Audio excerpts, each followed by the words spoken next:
Good morning, viewers, and welcome to the 21st episode of Your Money, Your Taxes. I'm Paresh Shah, CEO of Paresh Shah Financial Services, and with me here in the studio is Mr. Lalit Abichandani.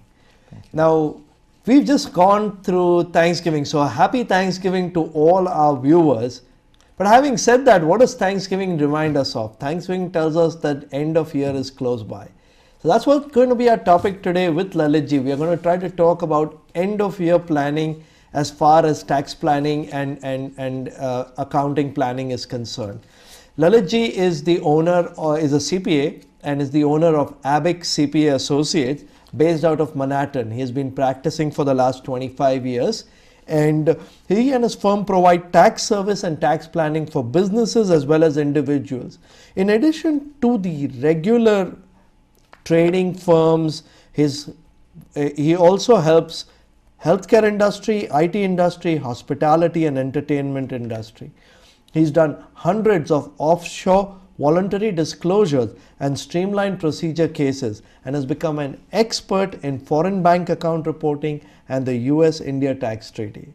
He's a CPA and tax advisor to businesses, professionals, Bollywood industry, and a lot of film personalities. His website is yourtaxadvisor.com. So with the view of year end coming in, 2016 is coming to a close soon. Lalitji, tell us, what are your thoughts of year end planning for any person? Thank you very much, Paresh, for a great introduction. You're right, the year end is so close, and often people ask these questions, tax saving questions or tax related questions in March and April, whereas the best time to do is prior to the year end. Take a look at your analysis of your financials to see what can be done before the year end. And it's important not only for self-employed people, but people who have W-2 income, and in addition to that they may have capital gains or other situations within the family that we can take a look at it before the year end. This way you understand what your tax liability is going to be in the coming year when you are actually doing the taxes. Sometimes it is too late when people come to us in March and April and there is nothing we can do at that time.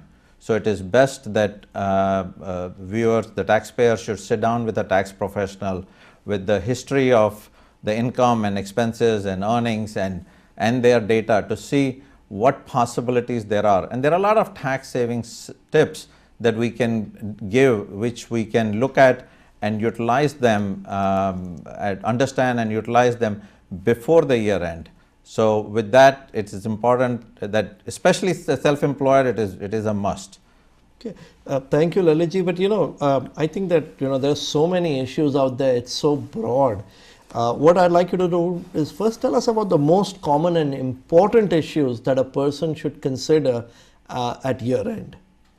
Okay, the very first thing is try to defer the taxes. So if you have some income that you can defer, or if you have a 401k or a contribution to the pension profit sharing plans that you can do either before the year end or at least open up the account before the year end.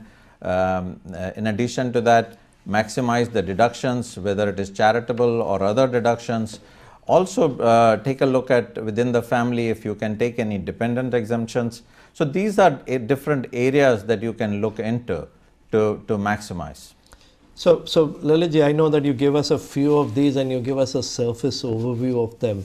But can you elaborate a little more? Can you give us details in each of these areas, some things that we can really look at, be careful about, Absolutely.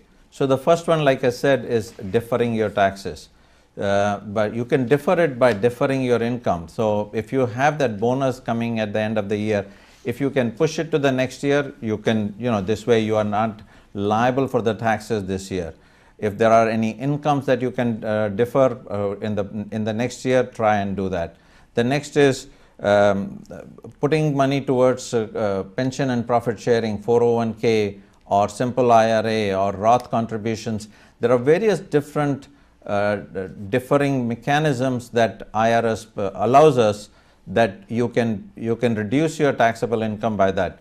you can, as much as 53,000 in some 401k plans, you can defer as much as $53,000 towards your retirement and save yourself taxes. So it is not a small amount. So that's the second area. The third area is maximizing on deductions. Now, whether it is charitable deductions or other deductions, like if you're running your own business and you're ordering supplies, or if you have repairs and maintenance that you're pushing, trying to take care of it before the end of the year, this will reduce your net income. The next is capital expenses. So if you have any equipment to purchase or any major repairs that you are doing it, you can take an option of Section 179 deduction, which gives you a full write-off of that equipment. So let's say if you're spending $50,000, $100,000 on an equipment, you can really write off that within this year, as long as you have placed that equipment in service prior to the end of the year. The next is look around within your family if you can take anybody as a dependent. That's another area that you can minimize your taxes. Also, if you are self-employed and if you have a child under 18, you can give him some small business chores to do, and you can give him up to $6,300 in compensation, so that he will not be taxed on that, because he will have his own deductions for that. So that's another area. Now, when you add up all these things, you can substantially make a difference in your taxable income, reducing your taxable income and thus reducing your tax liabilities. Wow, that's a great list to work with, Lalitji. Definitely will need to go through that, with you, and very interesting. I have to go back and check whether I've covered all those areas myself or not.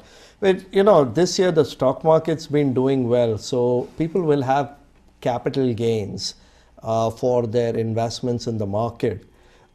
Any suggestions on what can be done to protect against capital gains taxes that are going to come due at the end of the year? Pareshji, that's a great question. Every year people come to me in March and April bringing their 1099s for capital gains. By then it is too late to do anything.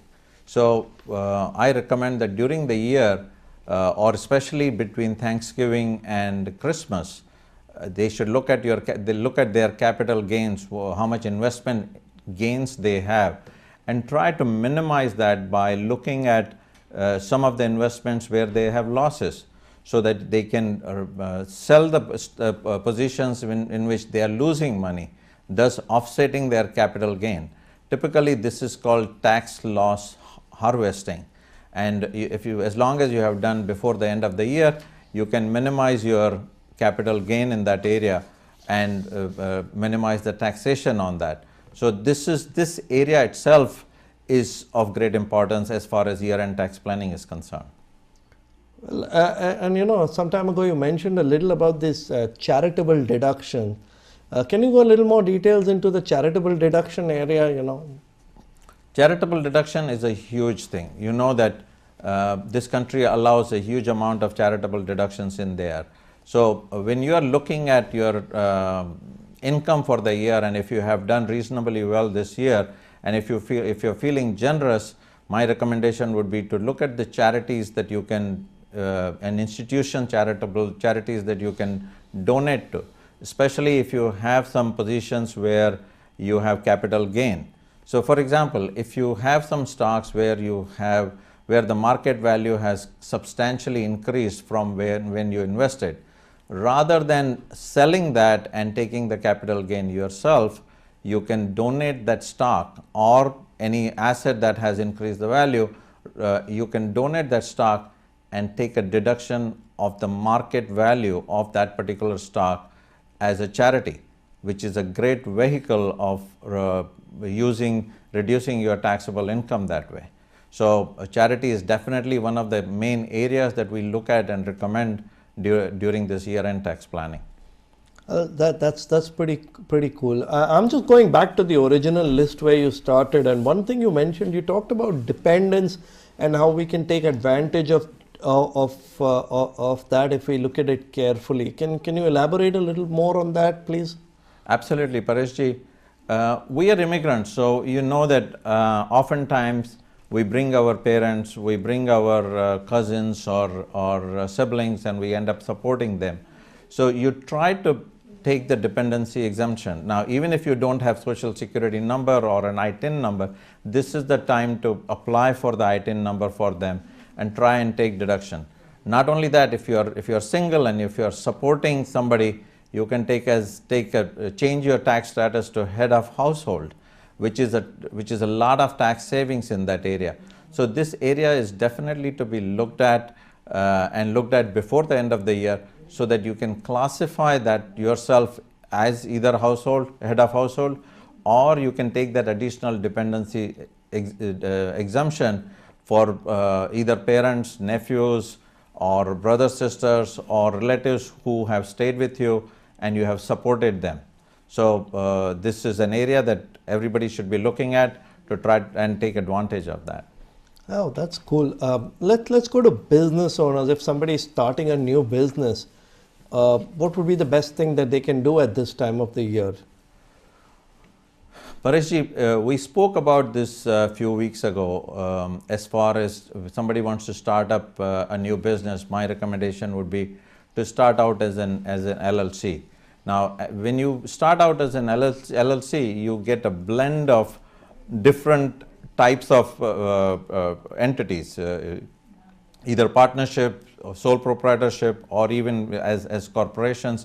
So once you set up this as LLC, not only are you getting the advantage of limited liability on the debts you may have incurred on your business, if you have taken some loans or advances against that, and if you run into problems, so your liability is limited to the corporation or to this LLC. Not only that, in addition to that, you also have options of saving taxes. Once you are within that entity, you can take some write-offs, and we can sit down with you and go over with the list of different items that we have, that you can take it within an LLC and take advantage of the tax savings. Wow, that's very interesting, Lalitji. Now the sad part is that despite doing all of this and working with all of this, at the end we are left with some taxes to pay. So when is the best time? When should we pay it off? What should be done in terms of paying the taxes? Can you guide us, please? Pareshji, this is the tough part. This is what people cry about. So after all the planning and after all the deductions that we have taken, you will end up paying some taxes, and these taxes, especially if you are self-employed, you have to pay estimated taxes, and these estimated taxes are due by January 15th. 90% of your taxes due have to be paid by January 15th. So my recommendation is to sit down with a tax professional, go through the year-end planning, and whatever your estimated taxes are, to make sure that you make this tax payment before the deadline of January 15 to save yourself penalties later. On the other hand, if you have a W-2 income and your taxes are taken out from your salary, and in addition to that, if you have any other income, you have to pay estimated taxes on that as well. And again, the deadline for that is January 15. So my recommendation is that for the years 2016, definitely take a look at this before the year end and pay the taxes by January 15, so that you can save yourself aggravation later. Wow, Lalitji, that was so much information. I mean, from what you've talked about, we see that year-end planning has so much to do. You need to check out whether you need to put money into your qualified plans or into IRAs, personal IRAs. We can look at deductions. We can look at dependents. We can look at which charities we want to give the money to. So there is a lot out there. I would advise everybody that this is the time of the year when you must go to your CPA, go over all your numbers to ensure that you're taking all the deductions. And I know that Lalitji is always available for expert opinion if you need a second opinion on anything. His email is lalitcpa@yourtaxadvisor.com, or you can go to yourtaxadvisor.com, his website, and contact him, and he'll be happy to give you give you a second opinion on what you're doing so that you can take maximum advantage of whatever is being offered to you out there. Well, thank you, Lalitji, for this great information. Thank you, Paresh ji, and I'll be happy to sit down and go over with the customized tax planning for our viewers. Thank you so much. Viewers, see you in a couple of weeks. Take care. Thank you.